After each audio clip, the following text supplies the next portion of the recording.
Welcome to Infinite Business Dynamics. Today, we're doing a deep dive into something absolutely crucial, the very first Agile value, individuals and interactions over processes and tools. Okay, let's dive into this because, this isn't just some abstract textbook theory. Mastering this specific value is literally the key to unlocking genuine real-world agility for your teams. Plus, as you'll see a bit later, it's the ultimate secret weapon for navigating those really tricky situational questions on the PMP exam. So here's our classroom roadmap for today's masterclass. We'll kick things off with part 1, core concepts, then we'll shift into part 2, value and mindsets, and finally, we'll wrap up the whole shebang with part 3, PMP exam insights. All right, part 1, core concepts. Let's get right into it. Before we can even think about implementing Agile or testing on it, for that matter, we've got to set the stage. We need to unpack this pretty bold claim from the Agile Manifesto. What does it actually mean to prioritize people over the tools they use? If we look at the exact wording of the manifesto, it acknowledges that, yeah, processes and tools definitely hold inherent organizational value. We're not saying they don't, but it emphasizes that people and communication channels are of much higher consequence. If we translate that into plain English, it simply means human relationships and organic teamwork have to come first. The big takeaway here is that a highly motivated, self-organizing team that collaborates freely is always, and I mean always, going to beat out an uninspired team that's strictly bound to rigid software workflows. Now, what's really interesting about this slide is that we get to debunk a massive myth right here. Agile is not saying no processes. Not at all. It doesn't just throw standard frameworks or management tools out the window. Instead, it argues that processes absolutely must serve the team, not the other way around, right? Tools are built to help people, not control them. Think about it. A Scrum Master still uses structure like daily stand-ups or sprints, but they dynamically adapt those procedures to fit the actual human landscape of the team, rather than forcing the team to yield to some rigid structural boundaries. Moving right along to part 2, value and mindsets. So we've covered the textbook definition, but let's talk about the underlying why. Why does this actually work? Let's bridge that gap between theory and actual real-world success by looking at why shifting away from that old-school command and control leadership style drives such tangible outcomes. There are 3 core benefits to really adopting this mindset. First up, fast problem solving. By getting rid of complex communication hierarchies, empowered teams can catch bugs early and resolve issues instantly. Second, higher morale and trust. When you allow people to self-organize, psychological safety skyrockets. And when developers share ideas face-to-face, learning just accelerates like crazy. And third, servant leadership. Instead of just bossing people around, a project manager's ultimate responsibility is to remove team impediments. You want to isolate your team from all that administrative friction and just encourage organic collaboration. To really crystallize this, let's methodically walk through this paradigm shift. In traditional management, leadership relies heavily on micromanagement, strict time logging, and telling developers exactly what to execute step by step. But under the Agile mindset, the entire focus shifts. It becomes all about trust, self-organization, and direct communication. Instead of tools and rules being forced down from the top, they're chosen, customized, and constantly refined by the very people actually doing the work. It's a total game changer. Let's bring that to life with some real workplace examples. Think about daily stand-ups, for instance. A quick 15-minute morning huddle absolutely crushes the siloed isolation of those endless, dreaded weekly status emails. We've all been there, right? Or take pair programming. Having 2 developers sit together, writing and testing code simultaneously, is just infinitely more effective than waiting days for formal review gates. And when it comes to administrative drag, like a rigid timesheet policy that just exhausts developer motivation, a truly great Agile leader actively works to simplify or automate it. They prioritize their people over the rigid process every single time. All right, let's get strategic. Welcome to part 3, PMP exam insights. If you're gearing up for the PMP exam, you've got this. Let's look at exactly how to decode those notoriously complex situational questions, and more importantly, how to bypass the cleverly disguised traps that catch so many test takers off guard. We're going to crack the code on this. The exam absolutely loves to throw distractor options your way. You'll often see what I call the strict process fallacy, an answer suggesting you should just strictly enforce a standard procedure or immediately escalate a conflict to management. Or they'll hit you with the no process trap, trying to trick you into assuming Agile teams just abandon all company tools. Do not fall for them. Instead, you want to actively search for human-centric keywords.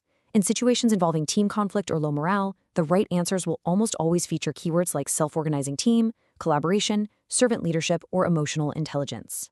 Okay, let's put this strategy into practice. Read through Scenario A with me. The situation is, a mandated reporting software is actively draining developer morale. Think about that for a second. So what do?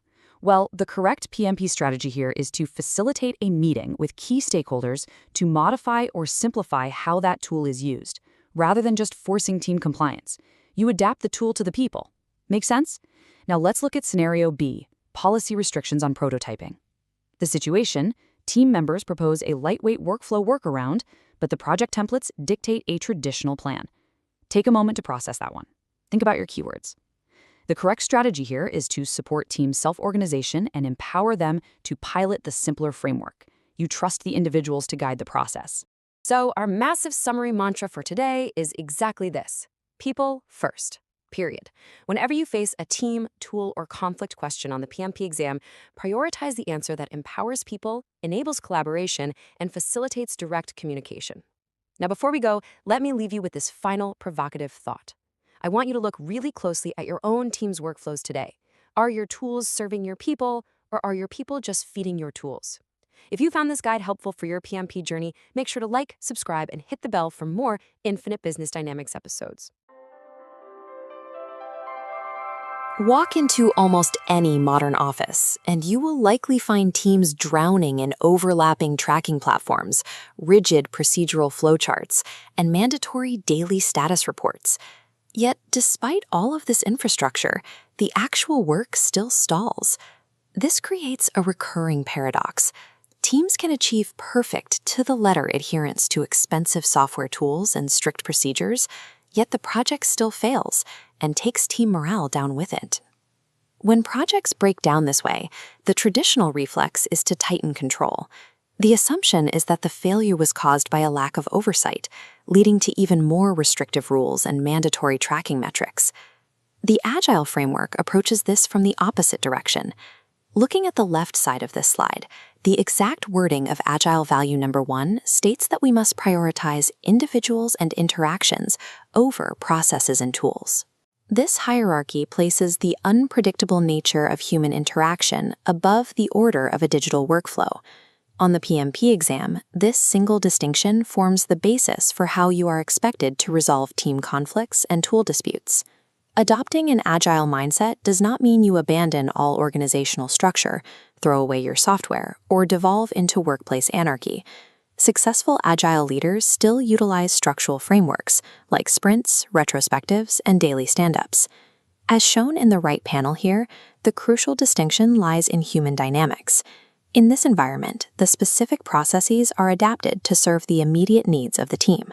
The team does not exist simply to feed data into a static set of procedural rules. Professional management tools are built to elevate human capability and reduce friction. They are not designed to strictly control the people using them. This chart contrasts traditional and agile mindsets. Management shifts from strict task assignment to trust and self-organization. Tracking moves from formal reporting to direct communication via visual boards. And leadership changes from command and control to servant leadership, empowering individuals and removing blockers. This slide shows this shift in practice. Instead of disconnected status emails, software teams meet face-to-face for 15-minute daily stand-ups to identify dependencies. Another practice is pair programming, where 2 developers write and test code simultaneously, bypassing long delays of formal review gates. By removing complex communication hierarchies and rigid approval gates, empowered teams identify bugs earlier and adapt to changing project requirements quickly. PMP exam questions apply value number 1 by presenting scenarios involving active team conflicts, sudden drops in morale, or disputes over how a specific tool is being used.